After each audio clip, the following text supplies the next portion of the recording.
It's nothing worse than filters that are like smashed up like this. It's complete garbage. Just want to start off my day by making some coffee. And then we'll go ahead and get to the topic for today.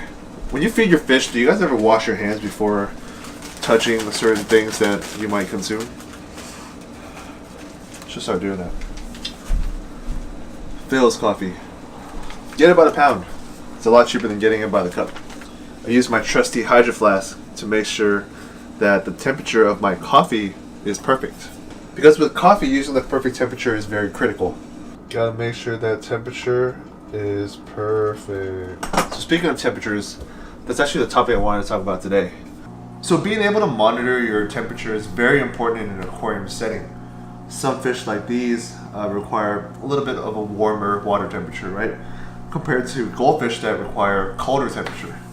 That's why it's very important for us to monitor the temperature of the water with thermometers and even digital gauges like this.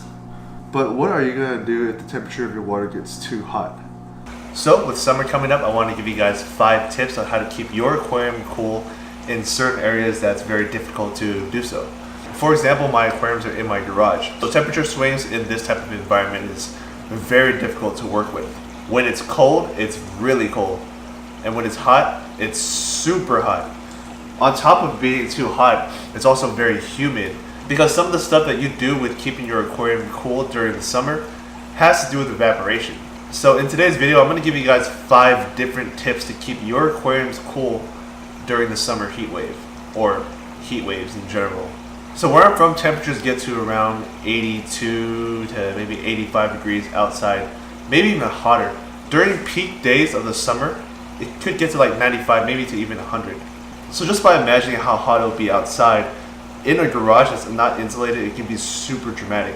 So 85 outside can be about like 90 degrees to 92 degrees inside. So it's very crucial to the aquariums that's in the garage itself. And to top that off, all the aquariums in your garage will increase in temperature significantly.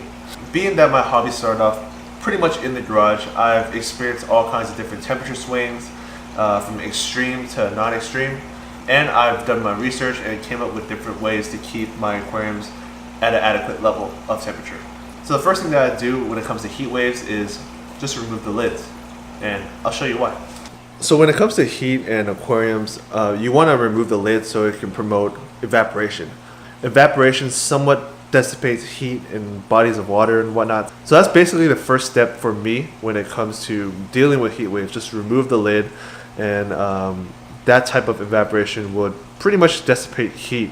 But this also leads to the second tip that I'm going to give you guys. So here's a side tip. Whenever you guys have fish that are known to be jumpers, you want to cover it still. Just because the water is hot doesn't mean it won't jump. And if anything, the fish will have more of a reason to jump to get out of the water. So if you're going to remove the lids, make sure you at least have something to cover the surface of the aquarium just to prevent jumpers from jumping out of the tank. So for me, I have egg crate on top. You can use like a mesh net or whatever. But yeah, just open up those lids and let the aquarium breathe. So if you're experiencing major heat waves, one of the best ways to cool down your aquarium is actually with a fan. A fan can pretty much cool down your aquarium drastically. Let me give you an example. Have you ever been in the pool or at the beach and you're in the water and it's really warm and whatnot and it feels really good, but once you step out of the pool, you're extremely cold? That's because of the wind. We're going to use that same factor when it comes to the aquarium. So the main purpose of the fan is to push air from one end to the other, basically driving air across the surface of your aquarium. In my best experience, you want to put this near like a hang-on back or like an air stone like I have in the corner, and that will basically keep the flow going. So hot air gets pushed to the surface, the wind cools down the water on the top, and then pretty much cycles like that. And you should see a big improvement in temperatures within like the first hour or so. There's a lot of ways to implement a fan to your aquarium. There's little clip-on fans that's powered by USB on Amazon. You can go to the dollar store and buy some fans, or you can just get a fan anywhere. So make sure you have it safely placed on the top of your aquarium and just let the fan do its thing. If you want to be very particular about it, there's ways where you can get a computer fan, drill a couple holes, mount it to a piece of plexiglass, and put that on the top of your aquarium. Just make sure that the connectors are well sealed, or at least waterproof, so it won't rust or cause any issues down the road. And remember, if you use a computer fan, make sure that you're safely wiring it up together, or maybe you go on Amazon, find like a computer fan adapter to USB and power it by USB.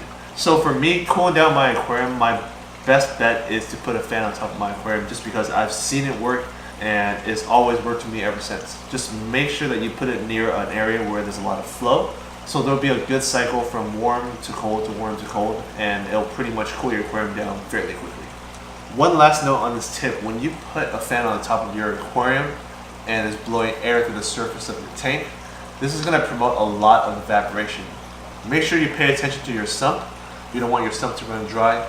Make sure that you pay attention to the surface of the aquarium, and make sure that you're topping off your aquarium as evaporation is going to occur for sure, especially if you took off those lids on your aquarium. Along with that, you also want to make sure you have some sort of device to monitor the humidity of your environment, just to make sure that your garage, for example, isn't getting too humid. This can develop mold and all kinds of bad stuff. So you want to make sure that your humidity is right, and pretty much not risking the rest of your building just to make sure that your temperatures in your aquarium is perfect. Now the next following tips might be more of an emergency purpose. When your aquarium is really hot and you need to kind of bring down that temperature to a safer level. Let's say, for example, your aquarium is, I don't know, 95 degrees. These following steps are pretty much a more extreme way of bringing your temperature down. So the first step in this category is very simple: do a water change.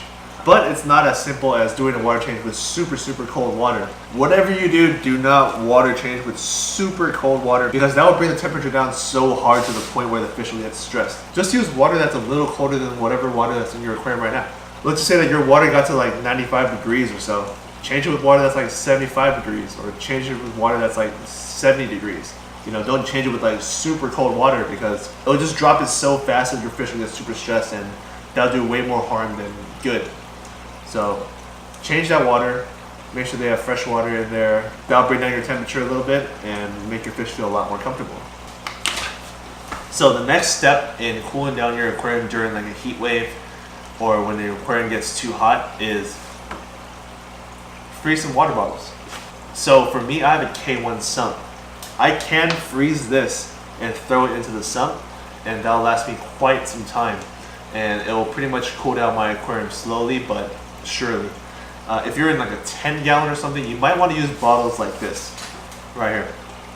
So you want to use bottles like this, because if you were to use a bottle like this in your 10-gallon aquarium, I'm afraid that it might cool it too fast. So just keep a couple of these in your freezer and throw them in every once in a while, and that'll kind of bring the temperature down slowly. The point of these tips is to bring your temperature down in your aquarium, but slowly. Like I say a million times, if you change the temperature in your water too fast, your fish will get sick.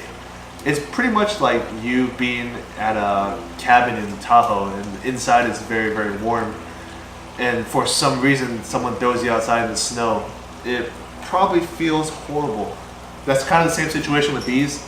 You want to make sure you're bringing down the temperature, but bringing it down safely. So freeze up those water bottles, throw it into the tank, throw it into the sump, whatever, and that will bring the temperature down and be great for your fish. One of the main reasons why I don't like using ice is because, one, it melted way too fast because it's ice, and two, my fish try to eat the ice. I don't think it's that good for them, because I don't know, it's just weird. Just don't throw ice in there, it's bad.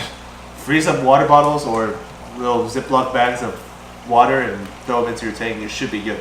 And the very last step in combating heat is put more air stones in your tank. Although air stones won't do too much when it comes to temperature, at least you'll be introducing a lot more oxygen into the aquarium.